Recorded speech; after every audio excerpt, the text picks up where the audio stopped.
It is election night. Lots of local city council and school board races on ballots, several big bond issues too, and we start our coverage tonight in Dallas. Dallas voters were asked to approve a $1.25 billion bond. 10 separate propositions covered more than 5,000 projects: road improvements, flood control, housing, infrastructure. WFAA's Stacia Wilson is in Dallas tonight, where supporters have been watching results come in. Well, Teresa, it's been an exciting night for supporters of the city's bond program.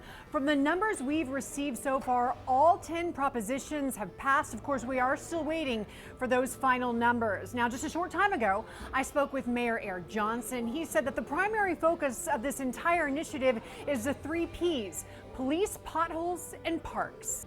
At over $500 million, Proposition A includes the largest total money that will be spent on streets and transportation, including both repairs and new construction for roads, bridges, sidewalks, and more.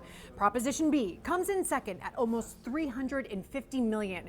It supports funding for parks and recreation, including more pedestrian bridges. Public safety initiatives will receive $90 million. Now, on the lower end of the bond program is Proposition H, which allocates just over $26 million for affordable housing plus neighborhood revitalization. And Proposition L, it allots just $19 million for helping the homeless. The massive gap isn't settling well, with some, including an advocacy group called the Next Generation Action Network. Members say supportive housing efforts have never been so critical. We want to be able to make sure that as this city grows, our income grows, that this city understands that it's not trying to displace the people who make Dallas what it is, right? And so the reality is that this bond only leads to that displacement, that continued displacement. Homelessness and some of the other things on the list, housing, I think it's a reflection of the fact that in some people's minds, and I think they're right, there's a bigger role that nonprofits and private entities can play in addressing things like the homelessness issue, but the private sector and nonprofits can't do anything about your roads. Like, that's 100% on the government. Mayor Johnson went on to say that the bonds will be repaid over a number of years and will not directly increase taxes for Dallas residents. Reporting from Reunion Tower, I'm Stacia Wilson. Now back to you. We are also following several North Texas school bonds tonight. Anna ISD has once again failed to pass a $100 million bond that would have funded a new football stadium. It's the second time it went before voters.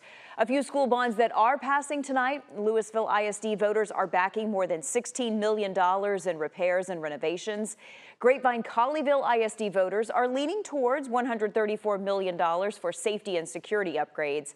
And Cedar Hill ISD approving more than $278,000 in improvements at each campus in the district. For the first time, voters in some of the state's largest counties decided who will lead their local appraisal districts.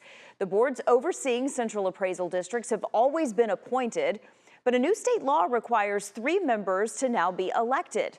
Elected members will be serving 4-year terms. In Fort Worth, voters are leaning towards supporting a 2% hike in the hotel tax. This is going to help fund upgrades to the city convention center.